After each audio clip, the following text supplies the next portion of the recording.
सभी को नमस्कार। कल 27 नवंबर को श्री गुरु नानक देव जी के 555वें प्रकाश पर्व को मनाया गया।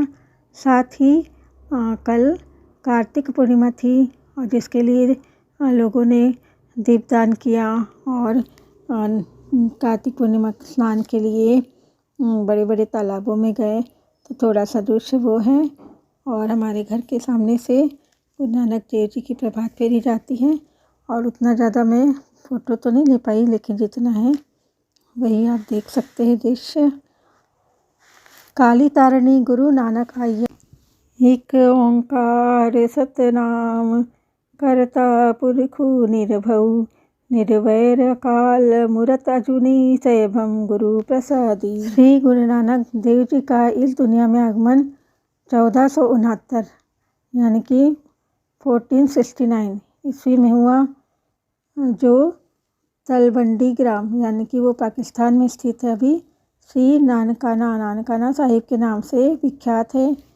इनके पिता मेहता कालू जी और माता जी का नाम तृप्ता जी था।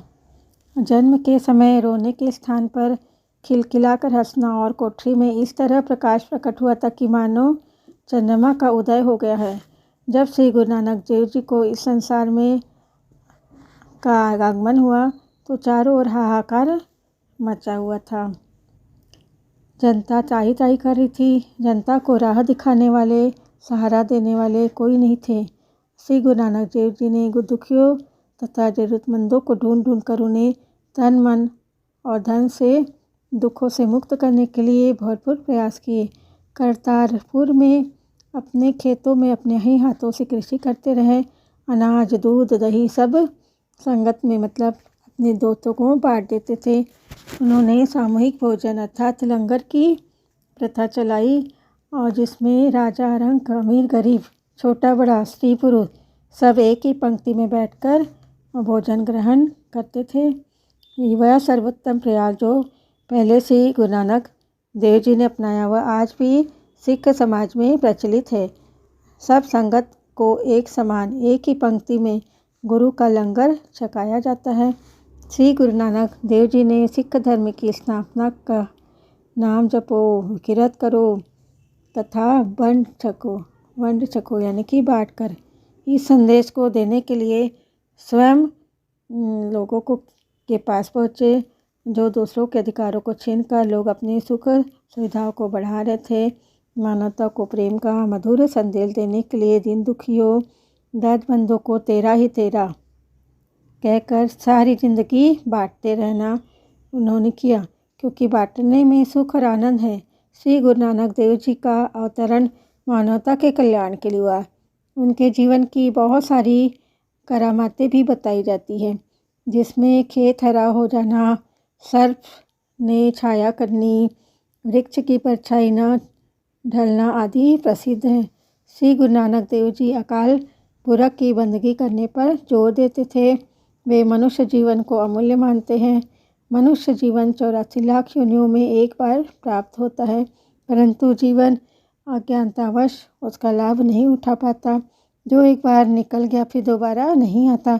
इसलिए श्री गुरु नानक देव जी परमात्मा से मिलने का उपदेश देते हैं कि एक बार जीवन हाथ से निकल गया तो फिर पता नहीं कब मिलेगा या मिलेगा भी कि नहीं।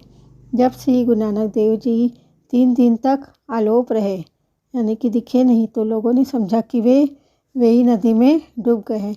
तब श्री गुरु नानक देव जी की बहन बेवे जी ने लोगों से कहा, जो डूबे हुए लोगों को बचाने के लिए संसार में आए हैं वो भला नदी के पानी में कैसे डूब सकते हैं। जीवन के अंतिम चरण में रावो नदी के किनारे करतारपुर गांव बसाया और वहीं पर वे आप जो समाये। सिख पंथ का इतिहास बहुत ही अद्वितीय है। वाहेगुरु जी का खालसा, वाहेगुरु जी की फतही। मानस की जात सभे एके पहचानबो। समूची मानवता को सामाजिक एकता का संदेश देने वाले सिख धर्म के प्रथम गुरु जी की कई कहानियाँ प्रचलित हैं। एक कहानी है, जब लालची आदमी ने गुरु नानक जी को पानी नहीं पिलाया। गुरु नानक जी हमेशा अपने शिष्यों के साथ यात्रा किया करते थे। एक बार गांव के तरफ से गुजरे हुए तो उन्हें अचानक प्यास लग गई। चलते चलते उनको पहाड़ी पर एक कुआं दिखाई दिया। गुरु नानक जी ने शिष्य को पानी लेने के लिए भेजा, लेकिन कुएं का मालिक लालची और धनी था। वो पानी के बदले धन लिया करता था।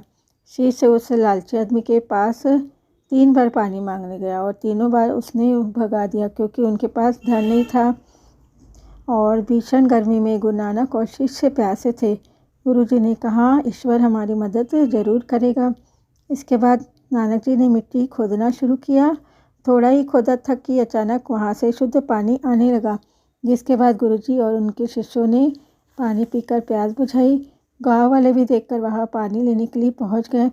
यह देखकर कुएं के मालिक को गुस्सा आया और उसने कुएं की तरफ देखा खुद के, तो वो हैरान रह गया, क्योंकि जहाँ पे गुरु नानक जी ने कुआं खोदा था वहाँ पानी की धार बह रही थी, और जो उसके घर का कुआं था वो वहाँ का पानी कम होते जा रहा था, सूख रहा था।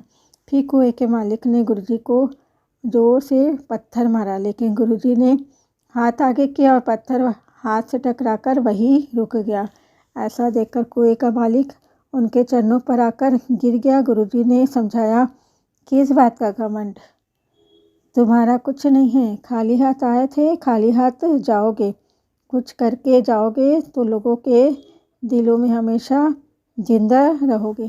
गुरु नानक देव जी ने हमें कई तरीके से समझाया। उन्होंने कई सूत्र दिए हैं। एक है ईश्वर तक पहुंचने का रास्ता। माया बुरी सांस जैसी है जो मन को खुश नहीं रहने देती। नानक देव जी कहते हैं, सासु बुरी धरी बासु न देवे, फिर शिव मिलिए न देई बुरी मायानी। माया या लोभ उस बुरी सास जैसे है जो जीव रूपी दुल्हन को घर में यानी आत्म सुख में नहीं रहने देती। माया सांसारिक चीज़ों में खुशी तलाशने की ओर ले जाती है, जबकि प्रसन्नता मन के भीतर रहती है। स्वयं पर जीत का रास्ता अहंकार खत्म करके ही जीवन लक्ष्य हासिल कर सकते हैं। तिसु जन शांति सता प्रति निहचल, जिसका अभिमानो गवाए। गुरु नानक जी कहते हैं, जो आपको मिला है उस पर अहंकार ना करे। यह सब ईश्वर ने ही दिया है। जो पास है उसे सब में बांटे, अपना पराया सब भूल जाए। नानक जी यह भी कहते हैं कि अहंकार नष्ट होते ही इंसान ईश्वर के नज़दीक पहुंच जाता है। बंधनों से मुक्ति का रास्ता है। इच्छाओं को मारने से दुख दूर नहीं होते, संयम से होते हैं। नानक इहु मनु मारी मिलू भी फिर दुख न हो, यानी जब तक मन नहीं मरता माया नहीं मरती। मन के मरने से माया बुरी हो जाती है। नानक जी कहते हैं, मन ही दुख का कारण है। सच्चा साधक शब्द में कसौटी लगाकर मन को मारता है। मन को मारकर परमात्मा से मिलो, फिर कभी दुख न होगा। सुख पाने का सही रास्ता है लालच भोग की लालसा, कर्म के वशीभूत इसका त्याग करो। जग शिव झूठू प्रीति मनु भेदिया, जन शिव वादु रचाई।